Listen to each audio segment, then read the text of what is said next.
नमस्कार दोस्तों, स्वागत है आपका द भारत रिपोर्ट्स में। दोस्तों, सरकार ने नेशनल रिक्रूटमेंट एजेंसी का गठन कर दिया है। ये एजेंसी क्या है, कौन कौन से एग्ज़ाम्स इसके अंदर आने वाले हैं, वो एग्ज़ाम किस प्रकार होंगे, आपको फ़ायदा क्या होने वाला है इन एग्ज़ाम्स का, यकीन मानिए बहुत अच्छे फ़ायदे हैं इसके अंतर्गत। इस वीडियो में आपको सारे के सारे अपने प्रश्नों का उत्तर मिल जाएगा। दोस्तों, वीडियो को शुरू करने से पहले आपको बताना चाहूँगा, अगर आप द भारत रिपोर्ट्स को पहली बार देख रहे हैं तो सब्सक्राइब कर लीजिए, यूट्यूब पर देख रहे हैं तो सब्सक्राइब कर लीजिए, फेसबुक पर देख रहे हैं तो लाइक और शेयर कर लीजिए दोस्तों, क्योंकि भारत रिपोर्ट्स लेके आता है आपके लिए रिपोर्ट्स एनालिसिस अनबायस्ड और स्वच्छंद। तो चलिए दोस्तों शुरू करते हैं इस रिपोर्ट को। तो सबसे पहला पॉइंट जो लिखा हुआ है, currently government job seekers appear for multiple examinations conducted by multiple agencies. तो गवर्नमेंट इस चीज़ को एक्नॉलेज कर रही है कि जो युवा हैं वो इस चीज़ से परेशान रहते हैं कि हमें हर एग्ज़ाम के लिए अलग अलग फॉर्म भरना पड़ता है, अलग अलग एजेंसीज़ के पास जाना पड़ता है, जैसे कि SSC हो गया, IBPS हो गया, रेलवे, सबके फॉर्म अलग अलग भरते हैं। तो उस प्रॉब्लम को गवर्नमेंट ने एक्नॉलेज किया है। फिर आगे बोलती कि कैंडिडेट्स पे repetitive fees, travel great distance to recruitment centres. समझ में आता है गवर्नमेंट को कि बार बार फीस भरनी पड़ती है, दूर दूर तक जाना पड़ता है, अलग अलग टाइम में, साल के अलग अलग बार। और फिर तीसरा पॉइंट है, NRA will remove these pen points. तो NRA इन सारे जो युवाओं के ऊपर, जो पढ़ने वाले युवा हैं, जो अपनी तैयारी करते हैं, उनका जो ये दुख दर्द है उसको दूर करेगी। NRA will reduce burden on candidate as also on respective recruitment agency. तो जो कैंडिडेट्स के ऊपर बर्डन है वो तो कम हो ही जाएगा, और साथ ही साथ रिक्रूटमेंट एजेंसीज के ऊपर भी काफ़ी बर्डन रहता है, वो भी कम हो जाएगा। उनकी भी जो वर्किंग है वो भी बहुत स्मूथ हो जाएगी। तो आगे लेवल के भी जो एग्जामिनेशंस इन एजेंसीज ने कराने होते हैं बेसिक लेवल का, तो ये NRA करवा देगी। हमारा Tier 1 जो होता है हर किसी का, वो NRA करवा देगी। जो दूसरे जो Tier 2 और Tier 3 होते हैं उनको कराने में इन एजेंसीज़ को, जैसे कि SSC हो गया, IBPS हो गया, इनको काफ़ी स्मूथ इनकी फंक्शनिंग हो जाएगी, जल्दी रिजल्ट्स आएंगे और बेहतर रिजल्ट्स आएंगे। दोस्तों,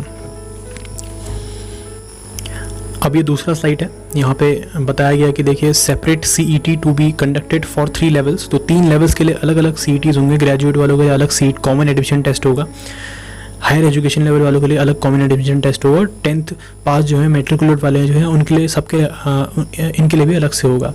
और फिर दूसरा पॉइंट है, फॉर नॉन टेक्निकल पोस्ट। जो नॉन टेक्निकल पोस्ट आती है हमारी, CET shall replace the Tier 1 exams held by SSC, railway recruitment boards and institute of banking personnel selection. तो यहाँ पे आपको ये बात क्लियर हो जाती है कि नेशनल रिक्रूटमेंट एजेंसी किन किन का एग्ज़ाम करवाने वाली है। ये Tier 1 एग्ज़ाम करवाएगी, वो Tier 1 एग्ज़ाम जो आज तक SSC, रेलवे रिक्रूटमेंट बोर्ड और banking of personal selection IBPS मतलब करवाते थे। तो इन सब का Tier 1 अब NRA कराएगी, वो भी सिर्फ एक एग्ज़ाम होगा और कोई एग्ज़ाम नहीं होगा। ग्रेजुएट लेवल के लिए सिर्फ एक एग्ज़ाम होगा, हायर एजुकेशन के लिए एक, मेट्रिकुलेट के लिए एक। और यहाँ पे जो तीसरा पॉइंट है वो भी काफ़ी इंपॉर्टेंट है। इसमें लिखा है कि CET to shortlist candidates for group B and C post in central government. तो ग्रुप B और ग्रुप C की जो पोस्ट आती है सेंट्रल गवर्नमेंट की, वो भी CET के थ्रू शॉर्टलिस्ट होंगी। तो कॉमन एलिजिबिलिटी टेस्ट है ये, और इसके अंतर्गत अब सिर्फ एक एग्ज़ाम कर दिया गया है। चलिए आगे बढ़ते हैं अगली स्लाइड में। तो अब आपको क्या क्या सुविधाएं मिलने वाली हैं इस नेशनल रिक्रूटमेंट एजेंसी के थ्रू, ये आपको इस स्लाइड में पता चलेगा। देखिए, standard curriculum and degree of difficulty to be conducted in multiple Indian languages. एक स्टैंडर्ड करिकुलम होगा और डिग्री ऑफ डिफिकल्टी जो कि वो स्टैंडर्ड होगा, और मल्टीपल लैंग्वेजेस में एग्जाम होगा।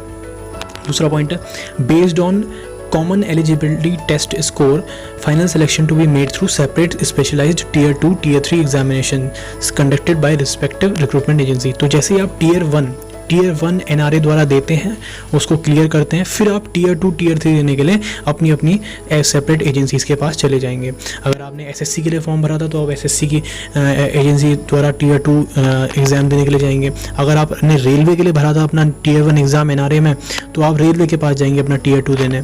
तीसरा पॉइंट है, CET score of candidate will be valid for 3 years। ये बहुत ही अहम पॉइंट है, इसको सुन के काफ़ी ज़्यादा युवा खुश होने वाले हैं कि एक बार एग्ज़ाम दो, फिर वो आपका जो स्कोर है 3 साल चलने वाला है। ऑलमोस्ट 3 से 4 साल ही एक बंदा अपनी तैयारी को देता है अपने जीवन में, उसके बाद इसकी जॉब लग ही जाती है।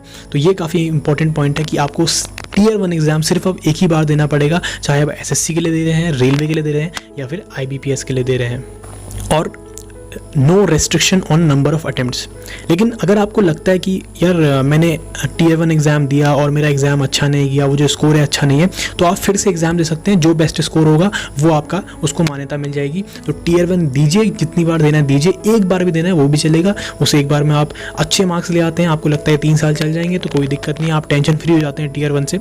तो ये बहुत ही बड़ा जो है सुकून हमारे युवाओं को मिलेगा इसके थ्रू। साथ ही relaxation in upper age limit to be given to candidates of SC, ST, OBC, PWD etcetera.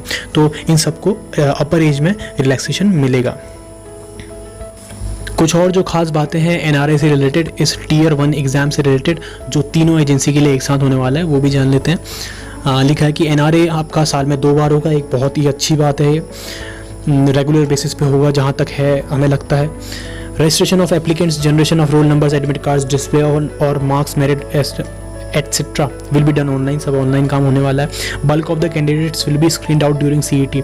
तो हम सभी को पता है कि Tier 1 एग्ज़ाम में जो एक बड़ा तबका होता है वो सब बाहर हो ही जाते हैं। जो क्रीमी लेयर होती है वही Tier 2 में जाती है। तो वही पॉइंट यहाँ पे लिखा हुआ है कि अब जो कॉमन एलिजिबिलिटी टेस्ट है उसमें जो बल्क है वो बाहर हो जाएगा। चौथा पॉइंट है medium of writing will be a multiple MCQ type question papers होंगे।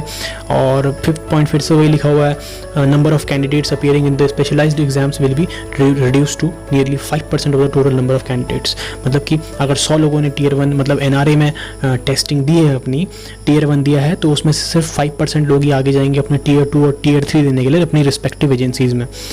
तो दोस्तों इसी के साथ इस रिपोर्ट को मैं यहाँ पे समाप्त करता हूँ। दोस्तों आशा करता हूँ आपको पसंद आया ये एनालिसिस, और बने रहिए द भारत रिपोर्ट के साथ। सब्सक्राइब करना मत भूलिएगा और इसको शेयर भी करिए रिपोर्ट को। न्यूज़ बहुत अच्छी है हमारे युवाओं के लिए, बहुत ही मोटिवेटिंग है। और इसके साथ तो जय हिंद दोस्तों।